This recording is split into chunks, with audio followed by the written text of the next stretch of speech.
ልብ ብላችሁ ስሙ ክርስቲያኖች። ዛሬ ስትሰቃዩ ለመሰቃየት እሺ የምትሉት፣ ዛሬ ስትገፉ ለመገፋት እሺ የምትሉት፣ ዛሬ መከራ ሲመጣባችሁ መከራውን ለመቀበል አንገታችሁን የማትሰስቱት ለምንድን ነው? ሞት እንዳለ ስለምናውቅ ብቻ ሳይሆን ከሞት በኋላ ምን እንዳለ ስለምናውቅ።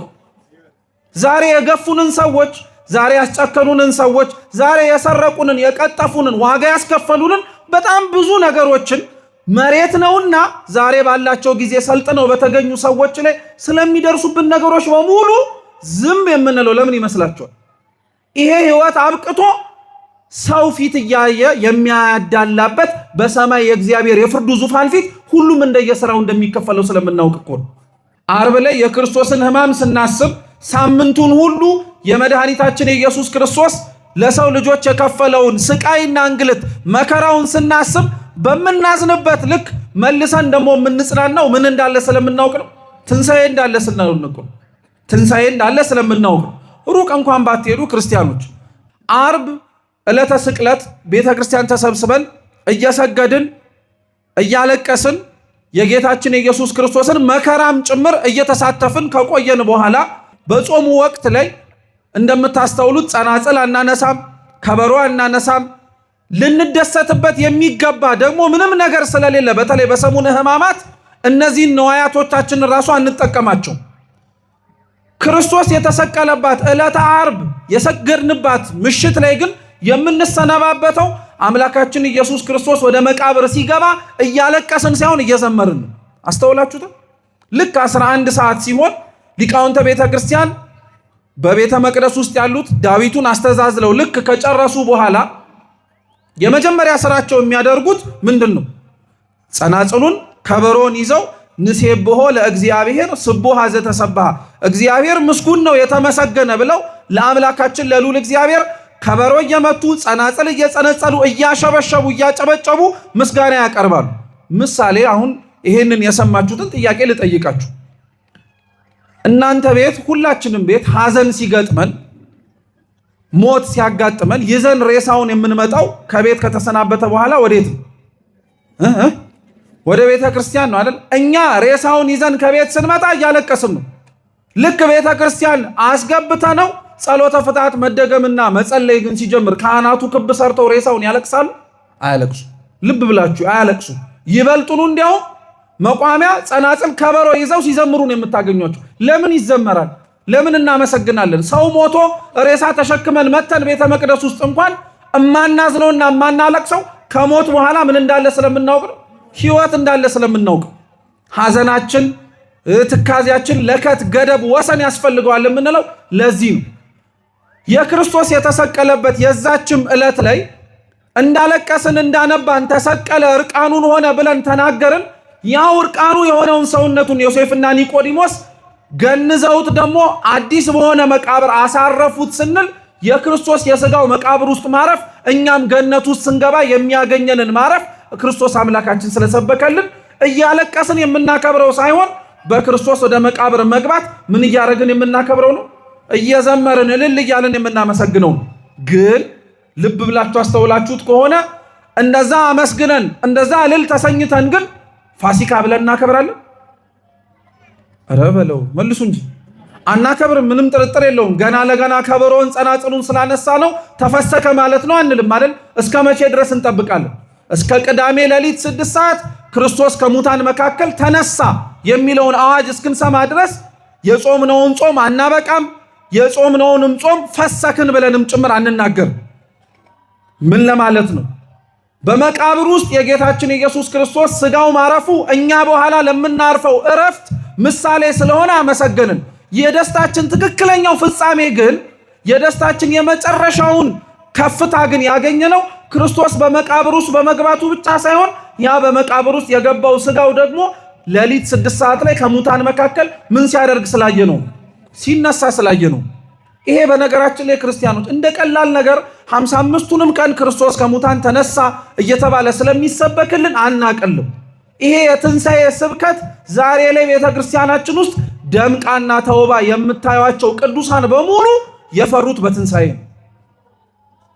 ቤተክርስቲያን ውስጥ ደምቀው ተውበው የምታገኟቸው ሰማዕታት በሙሉ ደማቸውን ለማፍሰስ ወደኋላ ያላሉት፣ በነገስታትና በመኳንንት ፊት ሲቆሙ ያላፈሩት የሚናገሩትን ቢያጡ እንኳን እግዚአብሔር መንፈስ ቅዱስ አንደበታቸውን ጸፍቶ እንደሚያናግራቸው አምነው መከራውን ሳይሳቀቁ የተቀበሉት ዛሬ የተቀበሉት የሥጋቸው መከራ ነገ ላይ ለሚነሱበትና ከክርስቶስ ቀኝ አብረው ለሚቆሙበት መንገድ እንደሆነ ክርስቶስ በትንሣኤ ስለሰበከላቸው ትንሣኤን የሚያምንም ክርስቲያን በነገራችን ላይ ለዛ ነው ቀጣይ ሕይወት እንዳለ ስለሚያምን ቀጣይ ሕይወት እንዳለ ስለሚያውቅም ጭምር በዚህ ሕይወቱ ለመደሰት ብዙም አይጥርም። በነገራችን ትንሣኤን የሚያምን ክርስቲያን ዋጋውን በመሬት ላይ እንደሚያገኝ ዋጋውን በመሬት ላይ እንደሚከፈለውም ጭምር ስለማያምን ብዙ ነገሩን ከሞት በኋላ ባለው ሕይወት ከእግዚአብሔር ለመቀበል ይጓጓል እንጂ መሬት ላይ ባለው ሕይወት ላይ ደስታውን ለማጣጣምም ጭምር አይሞክርም። የክርስቶስ ትንሣኤ ተስፋ የሚሰጥ በዓል ነው ማለት ነው።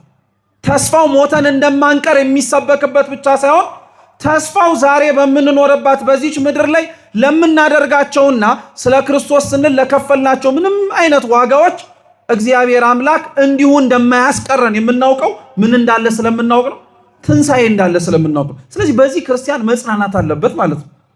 ትንሣኤ የሚያውቅ ትንሣኤ እንዳለም ጭምር የሚያምን ክርስቲያን ዛሬ በምድር ላይ ክርስቶስ ስላደረገለት እርሱም ጭምር ስለሚያደርግለት ነገር ብድራቱን በምድር ካልተከፈለኝ ብሎ ከአምላኩ ጋር አይገዳደር።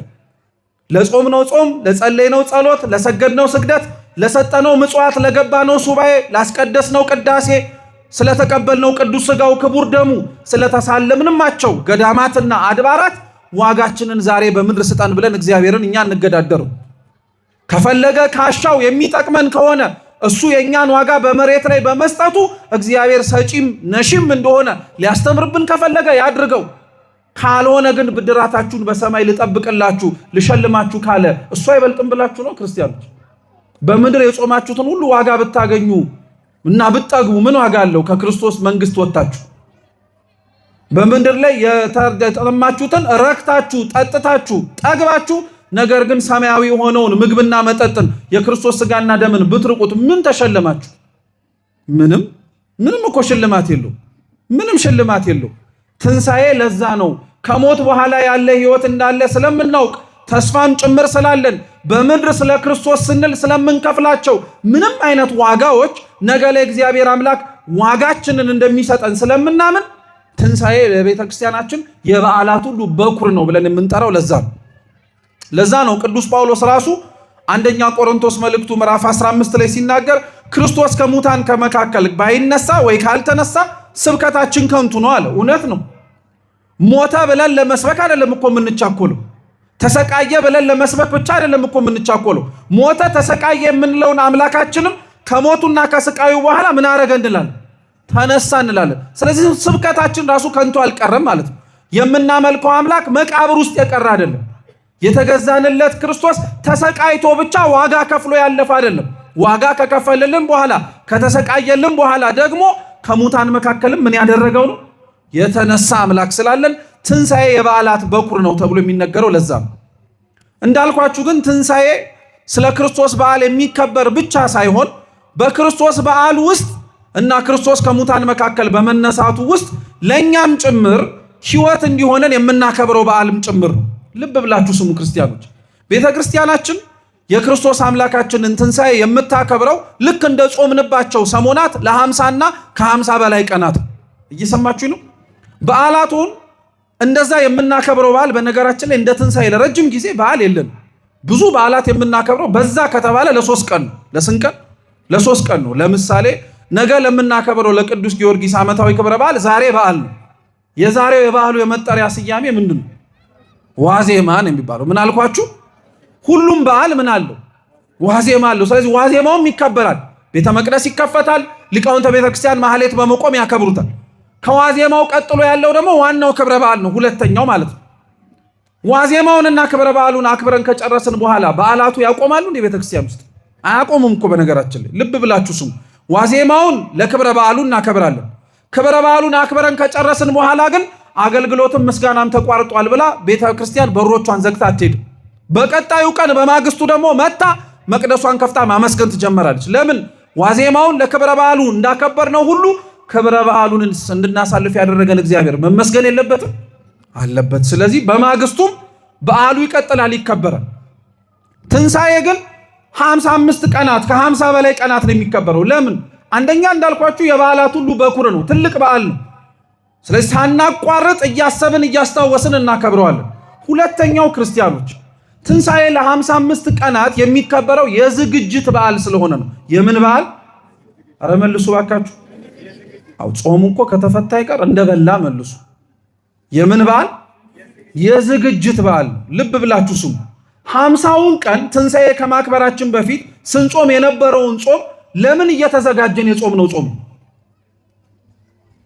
ጎሽ ይሄን ነው መፍራት። እንግዲህ የጾምነው ምንን ለማክበር አስበን በመዘጋጀት ነው። እስኪ ትንሣኤ በሉ። ቀላል እኮ ነው። ትንሣኤን የጾምከው ምንን ለማየት ነው? ትንሣኤን የክርስቶስን ትንሣኤ ለማክበር ነው። በጣም ጥሩ። ተመሳሳይ የሆኑ ቀናትን ደግሞ ከክርስቶስ ትንሣኤ በኋላ በተመሳሳይ መልኩ ትቆይባቸዋል። ልብ ብላችሁ አስተውሉ። የጾምንባቸውን ያክል ቀናት ትንሣኤውን ለማክበር ከክርስቶስ ትንሣኤ በኋላ ደግሞ እስከ በዓለ ጰራቅሊጦስ ድረስ እንቆይባቸዋል። ለምን እንደሆነ ታውቃላችሁ? የጾምነውና ጾሙን እየጾምን የተዘጋጀነው የክርስቶስን ትንሣኤ ለማክበር እንደሆነ ሁሉ የክርስቶስን ትንሣኤ ካከበርን በኋላ ደግሞ የምንዘጋጀው መንፈስ ቅዱስ እስኪወርድ ድረስ ነው። ማን እስኪወርድ? ይሄ ወቅት የዝግጅት ወቅት ነው ማለት ነው። ከገባችሁ ስትጾም የነበረው፣ ስትጸልይ የነበረው፣ ስትሰግድ የነበረው፣ ስትመጸውት የነበረው በጾሙ ያሳየውን ትጋት በሙሉ ሁላችንም ስናሳይ የነበረው ትንሣኤውን ለማክበር ነው። ትንሣኤውን ካከበርክ በኋላ ግን ሁሉም ነገር እንዳለቀ ታዲያ ለምንድን ነው የምንዝለው? ለምንድን ነው የምንደክመው? ለምንድን ነው እነዚህን 50 እና 55 ቀናት የጾሙ ልጓምን የተፈታው እንጂ የኃጢአት ልጓም የተፈታ ይመስል በደልና ነውር የምናበዛው ለምንድን ነው? ወቅቱ የዝግጅት ወቅት ነው። መንፈስ ቅዱስን ለመቀበል የምንዘጋጅበት ወቅት ነው። እንዲያውም አብልጠን የምንጸልይበት፣ እንዲያውም አብልጠን ከቅድስት ቤተክርስቲያን ቅጥር የማንጠፋበት ነው። ለምን? ልብ ብላችሁ ስሙ። ክርስቶስ ከሙታን መካከል ከተነሳ በኋላ እስከሚያርግ ድረስ 40 ቀን ከደቀ መዛሙርቱ ጋር ቆይቷል። ስንት ቀን? 40 ቀን። መጽሐፈ ኪዳንን ስርዓትን እያስተማረ ክርስቶስ ለሚመሰርታትና ለመሰረታት ቅድስት ቤተክርስቲያን ደቀ መዛሙርቱ መሪዎቹ እንደራሴዎቹ አድርጎ ለሾማቸው ሐዋርያት ሲያስተምራቸው ቆይ። ክርስቶስ 40ውን ቀን ካስተማራቸው በኋላ በ40ኛው ቀን ወደ መጣበት ወደ ላይኛው ክብሩ ምን አደረገ? አረገ። ካረገ በኋላ 10 ቀናትን እነሱ እዛው የተማሩበት የወጡበት የወረዱበት ኢየሩሳሌም ውስጥ ክርስቶስ አዟቸው ተቀምጧል። ምንድን ያላቸው? አንትም ውስተ ንበሩ ሀገረ ኢየሩሳሌም፣ እናንተ ግን ኃይልን ከአርያም እስከምትለብሱ ድረስ ኢየሩሳሌም ተቀመጡ አላቸው። ክርስቶስ ከሙታን መካከል ተነስቶ ወዲያውኑ ደቀ መዛሙርቱን ስበኩ አላላቸው። ወዲያውኑ ክርስቶስ ከሙታን መነሳቱን አይታችኋልና ለዘበቱብን፣ ላሰቃዩኝ፣ ላንገላቱኝ ሰዎች ሁሉ ምስክር ሁኑ አላላቸው። መጀመሪያ ከሙታን ከተነሳ በኋላ አስተማራቸው። ይሄ ውጫዊውን ዓለም እንዴት እንደሚያሸንፉት በእልህ አይደለም የሚሸነፈው፣ በብስጭት አይደለም፣ እንዲሁ ስጋዊ በሆነ በመሰባሰብና አንድነትን በመፍጠር ብቻ አይደለም። እውነተኛው የወጡባትን ዓለም መልሸው ለክርስቶስ ምርኮኛ ሊያደርጓት የሚችሉት መንፈስ ቅዱስን ብቻ ሲይዙ። እየሰማችሁ ነው? ዛሬ አሁን ላይ እውነቴን ነው የምላችሁ፣ ከመሰባሰባችን ከመገናኘታችን ከአንድነታችን ውስጥ ቅድስት ቤተክርስቲያን ዘወትር መንፈስ ቅዱስ እንዲገኝ ትማጸናለች። በቅዳሴያችን ራሱ ሀበነ ንህበር በዘዚአከ መንፈስ ቅዱስ እያለች ነው የምትማጸነው። የመንፈስ ቅዱስን ጸጋ ላከልን እያለች ነው የምትለምነው ቤተክርስቲያን። ለምን? መሰባሰባችን ከንቱ እንዳይሆን፣ አንድ ሆነን መገኘታችን እንዲሁ እርባና ቢስ እንዳይሆንብን ነው። ደቀ መዛሙርቱን 40 ቀን አስቀመጠ። ካረገ በኋላ ደግሞ ኢየሩሳሌም ቆዩ አላቸው። ኢየሩሳሌም ቤተክርስቲያን ናት፣ መንፈስ ቅዱስ የሚወርድባት ስፍራ ማለት ነው። ክርስቶስ ስለዚህ ከተነሳ በኋላ እስከሚያርግባትና ካረገም በኋላ መንፈስ ቅዱስን እስከመቀበሉባት ጊዜ ድረስ ደቀ መዛሙርቱ እንዳልወጡ ሁሉ እንዳልኳችሁ እኛም ትንሣኤን ካከበርን በኋላ እስከ በዓለ ጰራቅሊጦስ መንፈስ ቅዱስን ለመቀበል በጸጋው ለመጎብኘት የጾምንበትን የጾማችንን ድካም እግዚአብሔር መንፈስ ቅዱስ ደግሞ በሕይወታችን ፍሬ አፍርተንበት እንድናይ የምንዘጋጅበት ወቅት ነው እንጂ በደልን ኃጢአትን ያቆምነውን በደላችንን መልሰን ደግሞ ጀምረን የምንቀጥልበት አይደለም። አኗኗራችን ግን እንደዛ ስለሆነ ነው የምነግራችሁ። አብዛኞቻችን ጾሙ ሲገባ ያቆምነውን ኃጢአት ጾሙ ሲፈሰክ ነው የጀመርነው። አብዛኞቻችን ያቆምናቸውን ጾሙን ምክንያት አድርገን በደሎችና ክፉ ስራዎቻችንን መስራት የጀመርነው ትንሣኤውን አክብረን መኖር ከጀመርን በኋላ ነው። ግን ትንሣኤው እንደዛ አልነበር። ለዛ ነው ክርስቲያኖች የክርስቶስ ትንሣኤ ቤተክርስቲያን ውስጥ ዘወትር የሚሰበክ ነው። ዓመታትን ጠብቀን ቀመርን ጠብቀን 55 ቀናትንም ጭምር ክርስቶስ ከሙታን ተነሳ ብለን ተናገርን እንጂ ሌሎቹ ቀናት ላይ ስለ ክርስቶስ ትንሣኤና ስለ ክርስቶስ ከሙታን መነሳት አናስተምርም አትልም ቤተክርስቲያን። በሁሉም ነገሯ ትሰብካለች። አንደበቷ እንኳን ቢያዝ ቅዱስ ቤተክርስቲያን ስለ ክርስቶስ ትንሣኤ የምትሰብከው በምን እንደሆነ ታውቃላችሁ? ከሙታን መካከልም ጭምር ተቀብሮ እንዳልቀረ ከሙታን መካከል እንደተነሳ የምታውቁት ቅዱስ ሥጋውን ክቡር ደሙን ለመቀበል ምዕመናን ስትመጡ ካህናተ ቤተክርስቲያን ቅዱስ ሥጋውን የሚያቀብሏችሁ ንዋይ አለ። አይታችሁ ታውቃላችሁ? ትንሽዬ ጎጆ የምትመስል አጎበር ይባላል። እስኪ አጎበር በሉ። ኧረ በሉ ባካችሁ። ምን አልኳችሁ? እንዳትረሱት። ይሄ አጎበር የጌታችን የመድኃኒታችን ኢየሱስ ክርስቶስ የተቀበረበት የከርሰ መቃብሩ ምሳሌ ነው። ከከርሰ መቃብሩ ውስጥ ከተቀበረው ከዛ ስፍራ ውስጥ እሱን እንድታስታውሱት እኮ ነው። አንድም ያ ደግሞ አጎበር የእመቤታችን የማህፀኗን ምሳሌ ነው። ከአጎበሩ ውስጥ ነው ምኑን የምትቀበሉት? ስጋውን የምትበሉት አይደል እንዴ?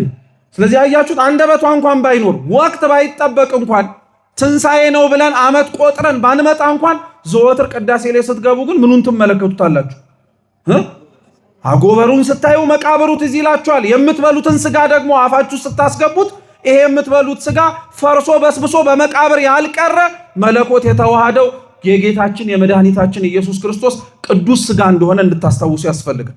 ለዛ ነው ቤተክርስቲያን ትንሣኤን ራሱ የምታከብረው ክርስቶስ ከሙታን ተነሳ በማለት ብቻ ሳይሆን እኛ ራሳችን ካንቀላፋንበትና ከሞትንበት የኃጢአት ግድግዳዎቻችን መቃብሮቻችን እንድንነሳ ከብት አርዳ አይደለም የምታበላን። እየሰማችሁ ነው?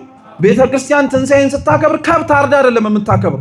የክርስቶስን ስጋ ሰጥተሃን የሚያስነሳህን የሚያነቃህን ለስጋህ ጥጋብ ብቻ ሳይሆን ለነፍስህም ጭምር ህይወት የሚዘራባትን ማለት ነው። በጣም ነው የምናሳዝነው። እኛ ግን ስለ ፋሲካ መጥቶ የምናወራው በዓል ስለሚታረደው አማናዊ ስለሆነው ስለ ክርስቶስ ስጋ ሳይሆን ቤታችኑ ስለምናጋድመው አንድ ከብት ነው። አያችሁት? ርቀታችን ራሱ የኛ ትንሣኤ የኛ ፋሲካ እግዚአብሔር ካሰበልን ትንሣኤና ፋሲካ ጋር እኛ ፋሲካን ከእንስሳት ጋር አያያዝ ነው። ክርስቶስ ግን ፋሲካውንና ትንሣኤውን ያያያዘው ከራሱ ጋር ነው። ከሱ ጋር የምናከብረው በዓል ጋር ነው። ከሱ ጋር አብረን የምንነሳበት ነው። ከእርሱ ጋር አብረን ሞተን አብረንም ጭምር በትንሣኤ የምንመላለስበት ነው። ለዛ ነው ክርስቶስ ስለ ትንሣኤው ሞቶ ከመነሳቱ በፊት በሌሎች የመጽሐፍ ቅዱስ ክፍላቶች ላይ ሞተው ከሞተን መካከል የተነሱ ሰዎችን ታሪክ አስቀምጦልናል። ትንሣኤ የእሱ ብቻ ሳይሆን የእኛም የህይወታችን ነጸብራቅ እንደሆነ እንድናውቀው። እየሰማችሁ ነው? ትንሣኤ የክርስቶስ ብቻ አይደለም። ትንሣኤ ከክርስቶስ በኋላ ለእኛም ጭምር የተሰጠ ሀብት ነው። ያንን ግን አምላካችን ኢየሱስ ክርስቶስ እንድናውቀው ያደረገን እርሱ ከመሞቱም ከሙታን መካከል ከመነሳቱም በፊት ሞተው የነበሩ እና ከሙታን መካከል ያስነሳቸውን ሰዎች በማሳየት የመጀመሪያው መጽሐፍ ቅዱስ ላይ ታሪኳ ተጽፎ የምታገኙት ሞታ ከሙታን መካከል የተነሳችው አንዲት ኢያኢሮስ ተብሎ የሚጠራ የአይሁድ የምኩራብ አለቃ ሹም የሆነ ጣሊታ ተብላ የምትጠራ ልጅ ናት። እስኪ ጣሊታ በሉ። እማስበላችሁ እንዳትረሱት ነው፣ ማስታወሻ ለማትይዙ። እስኪ ጣሊታ በሉ። የልጅቷ ስም ጣሊታ ነው። የአባቷ ስም ኢያኢሮስ ይባላል። እስኪ ኢያኢሮስ በሉ። በጣም ጥሩ፣ ልብ ብላችሁ ስሙ። ታሪኩን ባጭሩ ልንገራችሁ። የማርቆስ ወንጌል ምዕራፍ 5 ላይ ያለ ታሪክ ነው። ኢያኢሮስ የአይሁድ የምኩራብ አለቃ ሹም ነው። ምኩራብ የአይሁድ ቤተ ጸሎት ነው። በዛ ቤተ ጸሎት ውስጥ ኢያኢሮስ አለቃ ነው። ይሄ የአይሁድ የምኩራቦቻቸው አለቃ ኢያኢሮስ ልጁ በጠና ታመመችበት። ልጁ በጠና ከታመመችበት በኋላ ጌታችን መድኃኒታችን ኢየሱስ ክርስቶስ ወዳለበት ስፍራ ሄደና ምን ብሎ ለመነው? ጌታ ሆይ መምህር ሆይ ልጄ በጠና ታማብኛለችና እባክህ ወርደህ ልጄን አድንልኝ አለ። እየሰማችሁ ነው? በጣም ጥሩ። ታሪኩን ብዙ አልቀጥልላችሁ፣ እዚህ ጋር ላቁምላችሁ። ቁም ነገሩን በዛው እየቋጠር ነው እንድንሄድ ልብ ብላችሁ ስሙኝ። አሁን ኢያኢሮስ የምኩራብ አለቃ ነው ብያችኋል። ምኩራብ ማለት የአይሁድ ቤተ ጸሎት ነው። በዚህ ምኩራብ ውስጥ ጌታችን ኢየሱስ ክርስቶስ ብዙ ጊዜ እየገባ አስተምሮበታል። አብዛኛውን ጊዜ ገብቶ ሲያስተምር የነቢያት መጽሐፍት ሲያነብ ይሁንታና እልልታ፣ ደስታ እንቀበልሃለን ከሚለው ይልቅ የሚያጉረመርመው የሚያንጓጥጠው ከዛ ከምኩራቡ አስወጥቶ ለመውገርም ጭምር የሚቻኮሉ ሰዎች ነበር ምኩራብ ውስጥ የነበሩት። ምኩራብ ውስጥ ክርስቶስን የሚወዱት ሰዎች አልነበሩም እያልኳችሁ። ይሄ ኢያኢሮስ ደግሞ የምኩራቦቹ ምንድነው ብያቸዋለሁ? አለቃ ነው። ልብ ብላችሁ ስሙ። ስለዚህ ክርስቶስን ለሚጠሉት ሰዎች ሹም ነው ማለት ነው። ለሚጠሉት ሰዎች ፊት አውራሪ ነው እሱ። አሁን ልጁ ስትታመምበት ክርስቶስ ጋር የሄደው ወዶት እንዳልሆነ እንድታውቁት ነው። ሲጨንቀው ሲጠበው አማራጭ ሲያጣ ነው እንጂ የሚጠላውን ድንጋይ አንስቶ እንዲወገር የሚፈልገውን ከሙሴና ከሕግ መጽሐፍት ተቃራኒን የምታስተምረው ብለው የሚተቹትን ጌታችን ኢየሱስ ክርስቶስን ወዶ ፈቅዶ ያድንልኛል ብሎ እንደዛ አይደለም የሚሄደው፣ አማራጭ ሲያጣ ነው። ስለዚህ ሰው ልብ ብላችሁ ስሙ፣ አማራጭ ሲያጣ የማያደርገው ነገር የለም ማለት ነው። እውነት ሐሰት? ሰው ወዶ ነው ጠንቋይ ቤት የሚሄደው? እዚህ ሰፈር ወዳችሁ ነው እንደምትሄዱት? ሰው ወዶ ጠንቋይ ቤት ይሄዳል እንዴ? ምን ሲሆን ነው ጠንቋይ ቤት የሚሄደው? ሲናገር ራሱ ብዬ አማራጭ ሳጣ የተወረድኩኝ ነው የሚል። እዚህ የማይወረድበት የማይገኝበት ቦታ ሄድኩኛል። ኢያኢሮስ ክርስቶስ ጋር የሄደው አማራጭ ሲያጣ ነው ማለት ነው። ልብ ብላችሁ ስሙ። አንድ ሁለተኛ፣ ኢያኢሮስ ወደ ክርስቶስ ከሄደ በኋላ አምላካችን ኢየሱስ ክርስቶስን ልጄ በጠና ታማብኛለች፣ እባክህ ፈውስልኝ ያለው። እስኪ ልጄ በሉ። በጠና ታማብኛለች፣ ፈውስልኝ።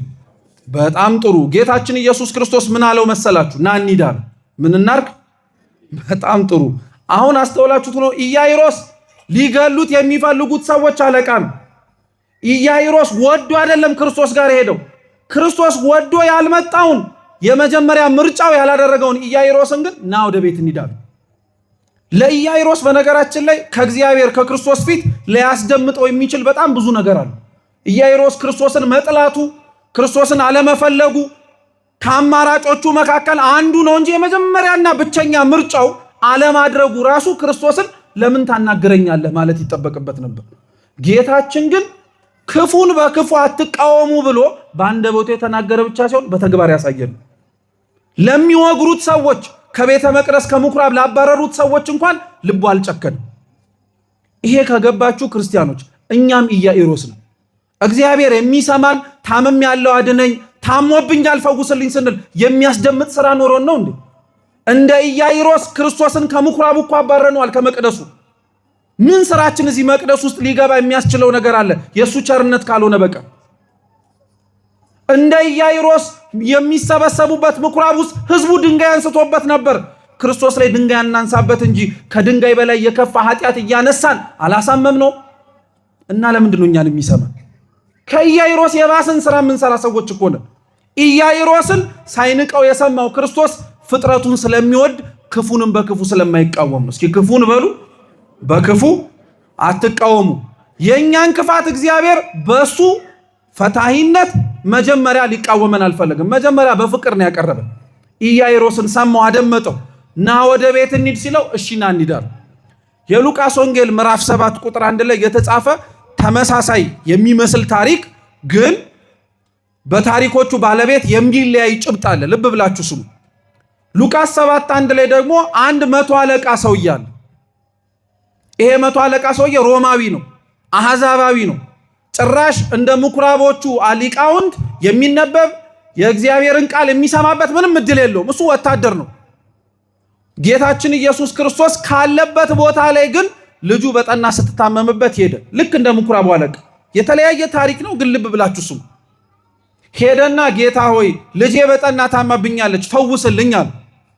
ከዛ በኋላ ክርስቶስ ልክ እንደ ምኩራቡ አለቃ ና ወደ ቤት እንውረዳል። ይሄ ሮማዊ ወታደር ግን ምን እንዳለ ታውቃላችሁ? ቆይ እዛው አስቆመው። ማቴዎስ ወንጌል ምዕራፍ 8 ላይ እዛው አስቆመው።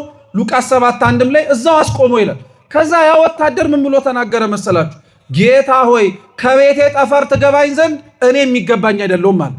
እንደዛ ማለት የነበረበት ማን ነበረ? ወታደሩ ነው ወይስ የምኩራቡ አለቃ? የምኩራቡ አለቃ ነበረ። የተማረው እሱ፣ የሚያውቀው እሱ፣ እግዚአብሔርን እንዴት ባለ ሰውነት ማስተናገድ እንዳለበት ማወቅ ያለበት እሱ ነበር። ግን እሱ ማለት የሚጠበቅበትን የማያምነውና የማያውቀው ሰውዬ ሲል ተገኘ። ተመሳሳይ ነው አሁን ያለንበትም ጊዜ። ከኛ የሚጠበቅብን ምግባር አሕዛብ ዘንድ እየታየ ነው። ከኛ የሚጠበቅብን ፍቅር አሕዛብ ዘንድ እየታየ ነው። ከኛ የሚጠበቅብን ፈሪሃ እግዚአብሔር ከኛ ሳይታይ ሌሎች ዘንድ እየታየ ነው። ታውቃላችሁ? እኛ እግዚአብሔርን ከምንፈራው በላይ እኛ እግዚአብሔርን ከምንታዘዘውም ጭምር በላይ የማያውቁትና የማያምኑት ሰዎች ይፈራሉ። ይሄ ዝም ብሎ ትርክት አይደለም፣ ቅዱስ መጽሐፍም ላይ ይጨምራል። ትንቢተ ዮናስ ምዕራፍ 1 ላይ ዮናስ ከእግዚአብሔር ሕግና ትእዛዝ ሸሽቶና ኮብልሎ በመርከብ ተሳፍሮ ተርሴስ የምትባል ቦታ ሲሄድ እግዚአብሔር የነበረበትን መርከብ ማዕበልና ነፋስ አስነሳበት። ውስጡ ያሉ ሰዎች በሙሉ ሸክማቸውን እየጣሉ የመርከቢቷን ሸክም ለማቅለል ሞከሩ። ጉዳዩ ግን የሸክም አልነበረም።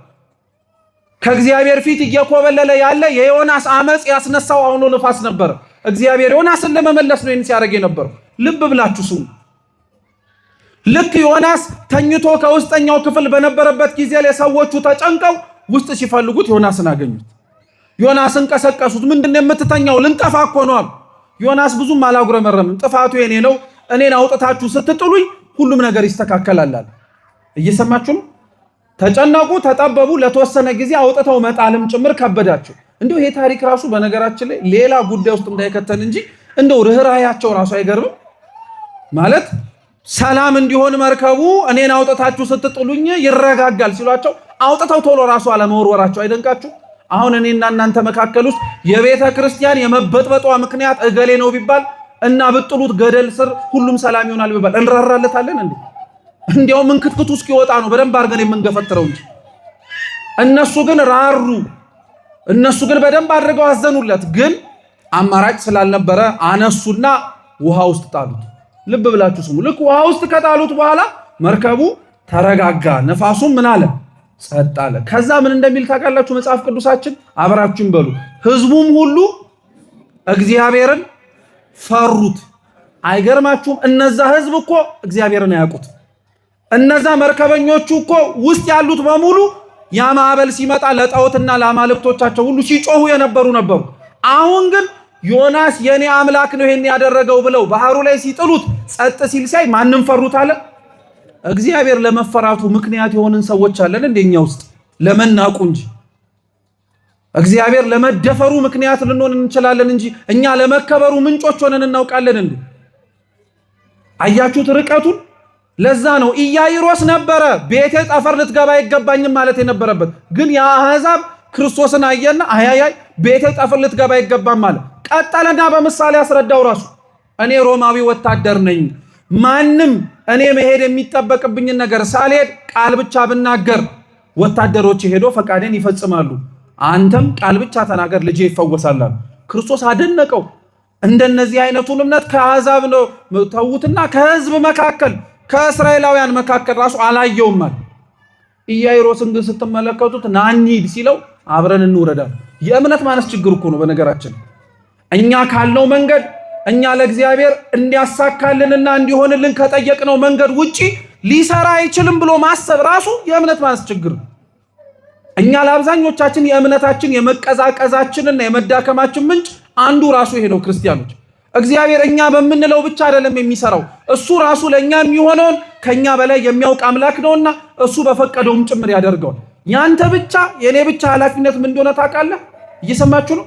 መጠየቅ። እስኪ ጠይቁ በሉ ይሰጣችኋል። በቃ አለቀ። ያንተ ድርሻ ምን ማድረግ ነው? መጠየቅ። በቃ አለቀ። እንዴት እንደሚሰጥህ ማን ይጨነቅበት? እግዚአብሔር። በቃ አለቀ እንጂ አንተ ጥያቄውን ለማቅረብ ባሰብክበት ልክ አብረህ ደግሞ እንዴት እንደሚሰጥህ ቦይ ልትቀድለት ነው እንዴ ለእግዚአብሔር? በዚህ ፈሳስ እኮ አይባልም። እሱ በወደደበትና በፈቀደበት እንዲያደርገው እንለምነዋለን እንጂ።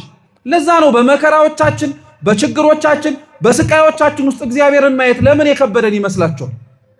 አረጋዊ መንፈሳዊ ምን ብሎ ይጸልያል መሰላችሁ? አቤቱ ጌታ ሆይ በችግሮቼና እንዲያውም አብራችሁ በሉ ጸሎትም አይደል? አቤቱ ጌታ ሆይ በችግሮቼና በመከራዎቼ ውስጥ አንተን የሚያዩ አይን ስጠኝ። እንዲህ ብሎ የሚጸልይ ልብ ለሁላችን ይስጠን እግዚአብሔር። ችግሮቻችን ውስጥ እግዚአብሔርን ያላየነው በችግሮቻችን ውስጥ ያለውን እግዚአብሔርን ለማየት መች ለምነነው እናውቃለን? እኛ ተማጽነነው ማናውቅም። የእምነት ማነሳችን ችግር ነው። ኢያይሮስ ና እንውረድ ሲለው እሺ ብሎ ክርስቶስም አብሮ ወረደ። የእምነት ማነስ ችግር እንዳለበት ስላወቀ ጥቂት መንገድ እንደተጓዙ ግን በጣም ብዙ ሕዝብ ከበበው። አላራምድ አለው ራሱ። ከነሱም መካከል አንዲት ከእንቅልፏ ስትነሳ 12 ዓመት ሙሉ ደም ይፈሳት የነበረችም ሴት መካከላቸው ነበረች። የዚህች ሴትን ታሪክ ሲነገር መጽሐፍ ቅዱሳችን ምን ይለዋል መሰላችሁ? ይቺ ሴት ስትተኛ ጤነኛ ነበረች። ምን ስታረግ? ስትነሳ ነው ደም መፍሰስ የጀመራት። ቅድም መጋቢ ኃይላት ቀሲስ ዮናስ ሲናገሩ መጀመሪያ ጉባኤ ሲጀምር ሰምታችኋል። ተኝቶ መነሳት ራሱ የሚያስመሰግን ነገር ነው ሲሉ፣ እቺ ሴት ለዚህ ጥሩ ምሳሌ ናት። በቃ ተኝታ ስትነሳ ነው በሽተኛ የሆነችው። ተኝቶ መነሳት የቀለለብን ሰዎች ስላለን፣ ተኝቶ መነሳት አሁን እየለመንን ካሉት ነገሮች ጋር እየተሳካልን ስላልሆነ እያሳነስ ነው ያለን ሰዎች ስላለን፣ ለኛ ተኝቶ መነሳት ቀሎብናል። ስራ ስለሌለን፣ የምንበላው ስለሌለን፣ የምንጠጣው ስለሌለን፣ የምናሽከረክረው የምንገባበት ቤት ስለሌለን እንላለን። ያ ሁሉ ኖረት ተኝቶ መነሳት የከበደው ሰው አለ የለም? አለ። ስለዚህ እግዚአብሔር የሰጠህን ጸጋ ለማመስገን ተጠቀምበት እንጂ ለማማረር አትጠቀምበት። ይሄቺም ሴት ተኝታ ስትነሳ በሽተኛ ሆነች። በሽተኛ መሆን ብቻ አይደለም፣ አይሁድ እንኳን እንደዚህ አይነቱን በሽታ ቀርቶ በውጭ የሚፈስ ደም የታየ ነውርና ነቀፋ ያለባቸውን ሰዎች እንኳን አያስቀርቡም ነበር። እቺን ሴት ድንጋይ አንስተው ራሱ ሊወግሯት የሚሞክሩ ሴት ናት። ደሟን በመንካቱ ደሟ በሚፈስበት አካባቢ በመኖሩ ንጽህናችንን ታሳድፍብናለች ብለው ስለሚያስቡ እቺን ሴት ገፍተዋታል። 12 ዓመት መድኃኒት ሊሰጧት እንኳን ባይችሉ ጥሩ የሆነ ፊት አልሰጧትም። ለታማሚ ሰው ክርስቲያኖች መድኃኒት መሆን የማትችሉ ከሆነ ክፉ የሆነ ፊት አታሳዩ ባካችሁ። የምትሰጡት ከኪሳችሁ ብታጡ ፈገግታንና እግዚአብሔር ይስጥህ የሚለውን ምርቃት ለምን ትነፍጋላችሁ? ነገርኩ አይደል እንዲህ አይባልም እኮ ለኔ ቢጤ ዞር በልልኝ እኮ አይባልም። የሁኔታውና የቦታው ልዩነት ነው እንጂ እኮ ውጭ ወጥቶ የሚጠይቅህ እኔ ቢጤ አንተም እኮ ቤተክርስቲያን ስትመጣ ትመስለዋለህ። እጅህን ዘርግተህ ማንን እየለመንክ እግዚአብሔርን? ታዲያ ለምንድን ነው አንተው ራስህ ለማኝ ሆነ ለማኝ ላይ የምትጨክን? አንተው ራስህ ጠያቂ ሆነ የሚጠይቅ ሰው ላይ ፊትን የምታጠቁር? እግዚአብሔር ያላረገብንን ለምን ነው ሰው ፊት የምናደርገው እኛ? ተመሳሳይ ነገር ነው ክርስቶስ እነዚህ ሴቶች እቺን ሴት ላይ ይሄ ሁሉ ሲደረግባት ነበር። አምላካችን ኢየሱስ ክርስቶስን ስታየው ግን ተጽናናች። አላናገራትም፣ አላዋራትም፣ ምንም ነገር እኮ አላላትም። በቃ ስታየው እና ያ ሁሉ ህዝብ ሲነካው ምንም አለማጉረምረሙን ስትመለከት ተጽናናች። ስንት ሰው እኮ መሰላችሁ ቤተክርስቲያን ውስጥ ምንም ድምፅ ሳይኖር መጥቶ የሚጽናና? ስንት ሰው መሰላችሁ ምንም አይነት መርሃ ግብር እንኳን ባይኖር ትንሣኤ እንኳን በምናከብርበት ዕለት ላይ ቤተክርስቲያን ደጅ ላይ ተቀምጠው እያለቀሱ በዓሉን እዚሁ የሚያከብሩ ሰዎች አሉ እየተጽናኑ። አያችሁት? እግዚአብሔር እንኳን ድምፅ አሰምቶ እኛን ሰብስቦታ አስተምሮ ቀርቶ ዝም ብሎ ራሱ በዝምታው ማከም የሚችል አምላክ። ዝም ብሎ ሰው ሲነካው አይታ ከዛ በኋላ እኔም የልብሱን ጫፍ ብነካ እድናለሁ አለች። እምነቷ የመነጨው ተሰብካ አይደለም። እምነቷ የመነጨው እንዲህ ብታረግኝ ትድኛለች ተብላ አይደለም። እምነቷ የመነጨው ሌላ ሰው ሲነካውና ሌላው ሰው ሲተራመሳየችና እነሱን ያልተጸየፈ እኔንም አይጸየፈኝም ብላ ሄደች። ቀሚሱንም ነካችው፣ የደሟ ምንጭ ደረቀላት። እዛው ቀጠን ያለችው በቃ። ይሄ ነገር በተከናወነበት ጊዜ ላይ እሷንም በሚፈውስበት ወቅት ላይ አምላካችን ኢየሱስ ክርስቶስ መጀመሪያ ተነስቶ ሊሄድበት የነበረበት ቤት ውስጥ የኢያይሮስ ቤት መልእክተኞች መጡና መምህሩን አታድክመው፣ ልጁ ሞቷል፣ በቃ አሰናብተው አሉት። መጀመሪያ አባትየው ሲመጣ ልጄ ምን አርጓል ብሎ ታሟል ብሎ ነው የመጣው። አሁን ደግሞ ልጅ ምን ተደርጓል አለ፣ ሞቷል አለ።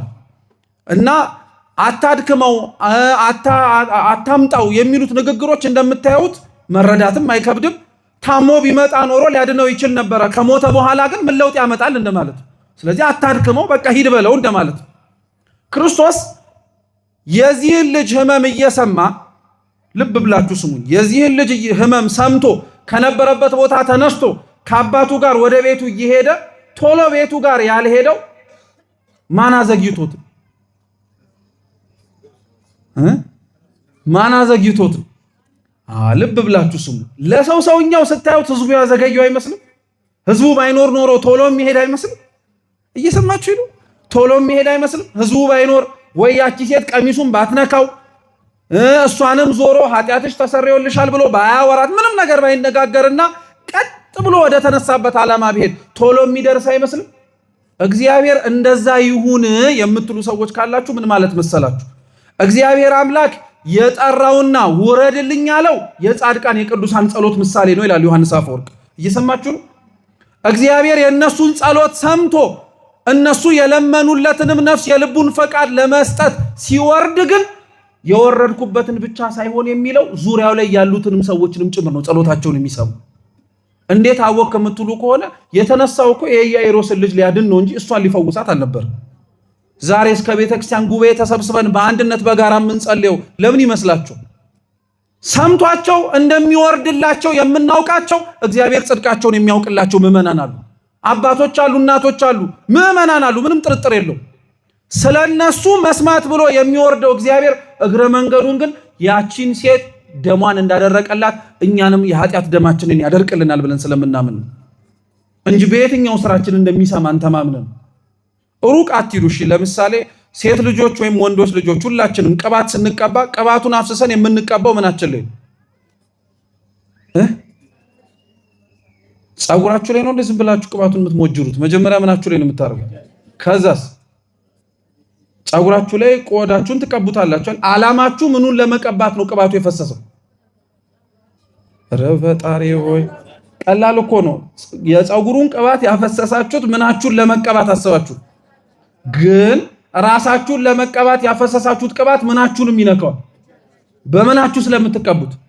ስለዚህ ራሴን ብቻ አይንካኝ፣ ጸጉሬን ብቻ ያርጥብልኝ፣ እጄን አይንካኝ ማለት አትችል።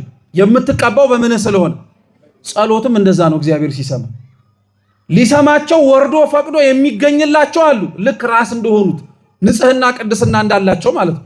ነገር ግን እግረ መንገዱን የቅባቱ ወዝ ከጭንቅላቱ ለእጅ እንደሚተርፈው የጻድቃንም የጸሎታቸው ልመና ለእኛ ለኃጢአተኞቹም ይተርፍልናል። እኛንም እግዚአብሔር ሰምቶን ሄዳል። እግዚአብሔር በቸርነቱ ሁላችንንም ያድምጠን። በመንገድ ላይ ታዲያ እንደዛ ከተባለ በኋላ ክርስቶስ ይበልጡኑ እየፈጠነ ወደዛ ቤት ሄደ። ሲገባ ቤቱ ለቅሶ ቤት ነው፣ ያለቀሱ ነው። እናት አባት፣ ሌሎችም ጭምር እያዘኑ ነው። ለምንድን ነው የሚያዝኑት? ልጃቸው ምን አድርጋለች? ሞታለች። በቃ ስለዚህ ተስፋ የለውም። ያላቸው ብቸኛ ነገር ማልቀስ ነው። እያለቀሱ ነው። ክርስቶስ ቤታቸው ውስጥ ከገባ በኋላ ግን የሞተችዋን ልጅ አያትና ምን አለ? ይህቺ ልጅ አንቀላፍታለች እንጂ አልሞተችም አለ። ዙሪያው ቤት ውስጥ የነበሩት ሰዎች በሙሉ ከት ብለው ሳቁ። ልብ ብላችሁ ስሙ፣ ከት ብለው ሳቁ። ለምንድን? በሞትና በእንቅልፍ መካከል ያለውን ልዩነት ስለሚያውቁ። ቤቶቻችን ከኛ ቀድመው ያንቀላፉ ሰዎችን ወይም በመኝታ ላይ የተኙ ሰዎችን እያየን አናለቅስም። ምን ማድረጋቸው ስለማይቀር። ሞትም እንደዛው ነው። የሚነቁበትን ጊዜ አላወቅም እንጂ ምን ማድረጋቸው አይቀርም፣ መንቃታቸው አይቀርም፣ መቀስቀሳቸው አይቀርም። ስለዚህ ክርስቶስ ተኝታለች እንጂ አልሞተችም አሉ። ሁሉም ሳቁበት፣ ሁሉም ሳቁበት ቤት ውስጥ። እንግዲህ አስቡት፣ ከዛ ሁሉ ለቅሶ ነው ግልብጥ ብለው መሳቅ የጀመሩት። እንደው እንዴት አይነት ሀዘንተኛ ራሱ እንደሆነ እንደው ያስተዛዝባል ራሱ። ከዛ ሁሉ ለቅሶ ዋይዋይታ የሰሙትን ነገር ማመን ከብዷቸው የሚስቁ ሰዎች ነበሩ። ክርስቶስ በጣም የሚገርማችሁ በጣም ብዙ ቦታዎች ላይ ሙታንን ለማስነሳት የሄደባቸው ስፍራዎች ላይ የነበሩት ሰዎች የሚነሱትን ሰዎች መነሳት አያምኑም ነበር። አሁን የጣሊታ ቤተሰቦች ሳቁ። የሉቃስ ወንጌል ምዕራፍ 7 ላይ የነበረችው አንድ ብቸኛ ልጇን ለመቅበር ትሄድ የነበረችው እናት ክርስቶስ አታልቅሺ ሲላት ብሶት ነበር ማውራት የጀመረችው። እየሰማችሁ ነው። አልዓዛርን ከሙታን መካከል ሊያስነሳው ሲሄድ ወዳጅ አልዓዛርን የት ነው የቀበራችሁት አሳዩኝ ሲል ይሸትሃል አሉት። እየሰማችሁ ነው። ሁሌም ክርስቶስ ሊያስነሳቸው የሚሄዱ ሰዎች ጋር ከፊት ለፊታቸው የነሱን የመነሳትን ነገር ግራ የተጋቡ ሰዎች ታያላችሁ። የጣሊታ ቤተሰቦች ይስቃሉ። የዛ ጎበዝ እናት አታልቅሺ ስትባል ብሶት ታወራለች። የአልዓዛር እህቶቹ ደግሞ ይሸትሃል ተወው ይሉታል።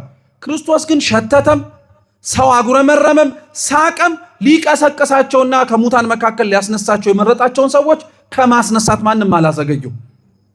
ጣሊታን አንቺ ልጅ ሁሉም በሳቁበትና ሁሉም ሲስቁበት በነበረበት ቤት ላይ ጣሊታ ጣሊታ ተነሽ አለ። አፈፍ ብላን የተነሳችሁ ሊሆን ሰው ከእንቅልፉ እንደሚነቃ ቀጥ ብላን የተነሳችሁ። ክርስቶስ እስከዛ በኋላ ምን እንዳለ ታውቃላችሁ? የምትበላውን አምጡላት አለ። እስኪ የምትበላውን በሉ። ምን አርጉላት? ሰው ለመጀመሪያ ከእንቅልፋችሁ ስትነሱ መጀመሪያ የምታረጉት ነገር ምንድን ነው? ተው ጸሎቱን ቤተክርስቲያን ስለሆነ ነው እንደዛ ያላችሁት፣ ችግር የለውም። መጀመሪያ ከእንቅልፍ ስትነሱ መጀመሪያ ምንድን ነው የምታዩት? ጋቢ፣ ምግብ ነው። በቃ ምንም ጥርጥር እኮ የለውም። ሰውናን እኮ ምን ሆናችሁ ነው ይሄን ያክል ራበን ብላችሁ ደግሞ ልትበሳችሁ ነው እንዴ? ከእንቅልፋችሁ ስትነሱ መጀመሪያ የሚሰማችሁ ስሜት ምንድን ነው? ሆዴ ባዶ ነው የሚል ስሜት ይሰማል።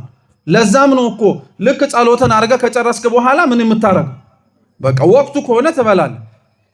የተኛ ሰው ሲነሳ ለጎደለ ሆዱ ምግብ እንደሚፈልገው ሁሉ የሞተውንም ሰው ያቺን ሴት ከቀሰቀሳት በኋላ ክርስቶስ ምግብ አምጡላት ያለው አንደኛ የእውነት እንዳስነሳት እንዲያውቁ፣ ሁለተኛ ምግብ አምጡላት ያለው ሞት ተብሎ የሚጠራው የስጋና የነፍስ መለየት ብቻ አይደለም፣ ከእግዚአብሔር የመራቅም ነገር ነው። ከእግዚአብሔር የራቁ ሰዎች የእግዚአብሔርን ድምፅ ሰምተው ሲነሱ እውነት ተነስተዋል ተብሎ የሚነገርላቸው ምግብ የተባለ ስጋና ደሙን ሲበሉ ነው። ለምን ይመስላችኋል ቤተክርስቲያን ትንሣኤን በቅዱስ ስጋና በክቡር ደሙ የምታከብር? እውነተኛ የጾሙት ጸዋሚያን እውነተኛ ጾሙንም ጭምር የሰነበቱ ክርስቲያኖች ፋሲካቸውን የሚያከብሩት ከተኙበትም የኃጢአት አልጋ መነሳታቸው የትንሣኤ ምስክር የሚሆነው የሚበሉት የማንን ስጋና ደም ሲሆን ነው እንጂ ቤታችን ያረድነውን ዶሮና በግ ስንበላ ብቻ አይደለም። አያችሁት ምን ያክል እንደራቀ? አያችሁት ከበዓሉ ራሱ እንዴት ምግብ ተብሎ ሲተረጎም ለስጋና ለደሙ ነው እንጂ እኛ በዓሉን ለመፈሰክ የምንጠቀማቸውን እንስሳት ለማለት አይደለም። ስለዚህ ክርስቶስ ትንሣኤን ምስክር አድርጎ ትንሣኤውንም በዓል ማክበር የጀመረው ከሱ በፊት በሰዎች ነው። ቅድም ያልኳችሁ ሁለተኛም ክርስቶስ ከሙታን መካከል ያስነሳው ያጎበዝም ለክርስቶስ የትንሣኤ ምልክት ነው። አንድ እሱ ላይ ታሪክ ብቻ ጭብጡን ልንገራችሁ። ያጎበዝ የሞተውና ያጎበዝ ያረፈበት ስፍራ ላይ ክርስቶስ በቃሬዛ ተሸክመውት ሊቀብሩት እየሄዱ ከእናቱ ጋር ነው ያገኛቸው። እናቱን እንዳልኳቸው አታልቅሽኝ አላት። ወዳጆቹን ደግሞ ቃሬዛውን የተሸከሙትን ሰዎች አስቆማቸውና ቃሬዛውን ነክቶ አንተ ጎበዝ ተነሳሉ። ጉዳዩ የማስነሳት ብቻ አይደለም። በነገራችን ጉዳዩ የማስነሳት ብቻ ቢሆን ክርስቶስ በቃሉን ያዘዘው እንጂ ያሙት የተነሳው እጁን ቃሬዛው ላይ ስላሳረፈ ብቻ አይደለም። እየሰማችሁ ነው። ነገር ግን ጌታችን ኢየሱስ ክርስቶስ እናቱን አታልቅሽ ካላት በኋላ ቃሬዛውን እጁን የነካውን ቅዱስ ቄርሎስ ዘእስክንድርያ ሲተረጉምና ሲያስተምር ምን ብሎ ይናገራል? ክርስቶስ በእጁ የነካው እንጨት ድምፁን ሲያሰማ ያጎበዝ ከሙታን መካከል እንደተነሳ ሁሉ እጁ ሳይሆን አካሉ ያረፈበት ቅዱስ መስቀል ላይ ሆኖ ደግሞ አሰምቶ ሲጮህ የማቴዎስ ወንጌል ምዕራፍ 27 ላይ ከ500 በላይ ሙታን በኢየሩሳሌምና በዙሪያው ላይ የነበሩ ተነስተዋል። አልተነሱ? አያችሁ፣ ከመሆኑ በፊት የተነገረ ትንቢት ነው። እንጨቱን የነካው መስቀሉ ላይ ሰውነቱ እንደሚያርፍ ለመናገር ነው። አንተ ጎበዝ ተነስ ያለው በኋላ ተሰቅሎ አሰምቶ ተፈጸመ ብሎ ከመናገሩ በፊት ሲጮህ አምላካችን መድኃኒታችን ኢየሱስ ክርስቶስ ድምፁን ሰምተው የተነሱትን ሙታንን ምሳሌ ለማድረግ አንደኛው እንድታውቁት የሚያስፈልገው እሱ ነው። ሁለተኛው ይህቺ እናት ብቸኛ ልጇን ነበር ስታለቅስ ነበር። ምንኛ ልጇን አልኳችሁ? በጣም ጥሩ። እቺ እናት ቅዱስ ዮሐንስ አፈወርቅ ቤተክርስቲያን ናት ይላል። የሞተባት ብቸኛ ልጇ ስለሆነ ታለቅሳለች። በተለይ ልብ ብላችሁ አዳምጡ። እንዲህ አይነት መርሃ ግብራት ሲዘጋጅ ተጠርተን የምንመጣ ሰዎች ለምን ቤተክርስቲያን እንደምትጠራ ልንገራችሁ። ጉባኤ የትም ሲዘረጋ ምእመናን ኑ የምንባለው ኑ ገብታችሁ ተማሩ የምንባለው የምንሰማው የእግዚአብሔር ድምፅ ስለሆነ ነው። ሁለተኛው ግን የምትጠራን እናታችን ቅድስት ቤተክርስቲያን እያንዳንዳችንን የምትጠራን እንደ ብቸኛ ልጇ ስለምታይ ነው። እንደ ምንኛ ልጇ? አትገርማችሁም? ቤተክርስቲያን አሁን እዚህ ቤተክርስቲያን ውስጥ ጥቅጥቅ ብለናል አይደል? ስለተጠቀጠቅነው ህዝብ ተብሎ የወጡትን ሰዎች የራሳቸው ጉዳይ እነዚህ ቢያንሳሉ ብላ ታውቃለች ቤተክርስቲያን? አታውቅም።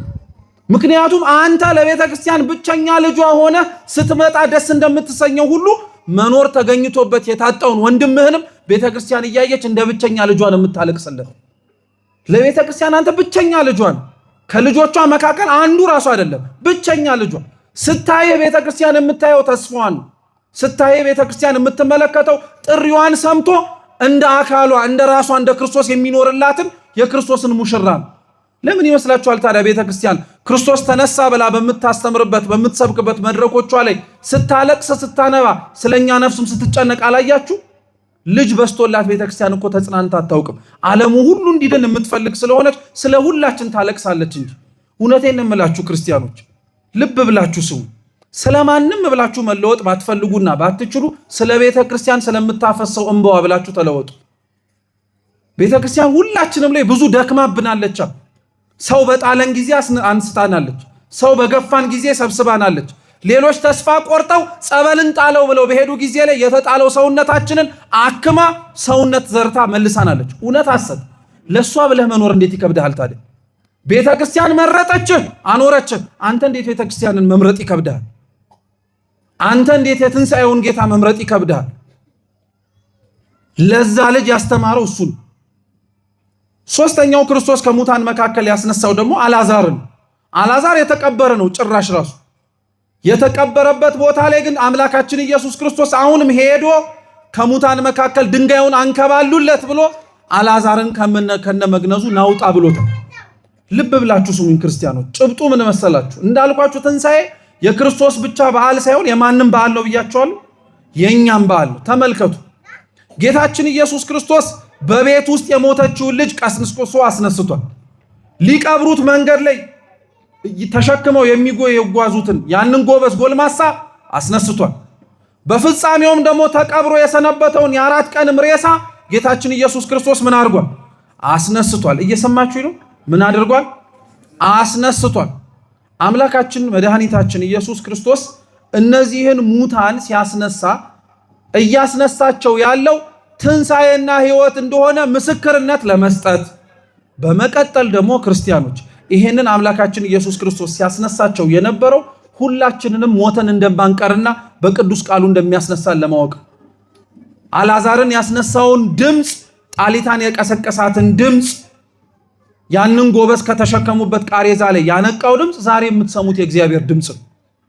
ሁላችንንም ከተቀበርንበት መቃብር ሰዎች ተሸክመውን ሊቀብሩን ከሚሄዱት ኃጢአት እንዲሁም ደግሞ ቤት በተባለች በቤተ ክርስቲያን ውስጥ ያንቀላፋን የሞትን ሰዎችን ቀስቅሶ የሚያስነሳን የማን ቃል ነው? የእግዚአብሔር ቃል ነው። ይሄንን ቃል ነው የምንሰማው፣ ይሄን ቃል ነው የምናዳምጠው። በዚህም ቃልም ጭምር ነው ካለንበት ከተኛንበት የኃጢአት አልጋችን ላይ ተነስተን የተገነዝንበትንም የኃጢአት ገመድ እግዚአብሔር አምላክ ፈቶ በካህናት ስልጣን ያመላልሰናል የምንለው። ክርስቲያኖች እንዳትረሱ፣ የትንሣኤው ትክክለኛ የትንሣኤው የመጀመሪያ ምስክሮች ቅዱሳት መጽሐፍት ሳይሆኑ ሰዎች ነበሩ። እየሰማችሁ ነው? ክርስቶስ መጀመሪያ ከሙታን የተነሳባት ምሽት ላይ ማን ነበረች የሄደችው? ማርያም መግደላዊት ነው አይደለም? መጀመሪያ ክርስቶስ ከሙታን መካከል ተነሳ ብላ በሐዲስ ኪዳን ከነቢያት ትንቢት ቀጥሎ የሰበከችው ማን ነው? የትንሣኤው ምስክር ሰዎች ነበሩ ማለት ነው። ለዛ ነው ትንሣኤ የክርስቶስ ትንሣኤ ብቻ ብለን የምናከብረው አይደለም ያልኳችሁ። የኛም ሕይወትም ጭምር መነሳት የትንሣኤው ምስክር ሆኖ ሊያገለግልም ጭምር ይችላል፣ ያገለግላል። ስለዚህ ትንሣኤውን 55 ቀናት ስናከብር 55ቱንም ቀናት እንደ አንድ ቤተክርስቲያን ስታከብር አድሎት የክርስቶስ ትንሣኤ በተሰበከበት ምሽት ላይ ዕለት ላይ ቅዱስ ሥጋውን ክቡር ደሙን ተቀብሎ ያልተነሳ ሰው ተጨማሪ 55 እድል አለ ቀናት የመነሳት። እነዚህን ቀናት እንዲሁ ኃጢአት የምንሰራበት አይደለም ያልኳችሁ። ለዛ እየተዘጋጀን በቅዱስ ሥጋው በክቡር ደሙ እየታተምን የመንፈስ ቅዱስን ጸጋ ከላይ ከሰማያት እንዲወርድልን የምንማጸንበት አምላካችን ልዑል እግዚአብሔር ይህን ለሁላችንን ትንሣኤውን የሕይወታችን ትንሣኤ ያድርግልን። የሰማነውን በልቡናችን ሰሌዳ ይጻፍልን። አምላካችን መድኃኒታችን ኢየሱስ ክርስቶስ የሁላችንንም ፍጻሜ ያሳምርልን።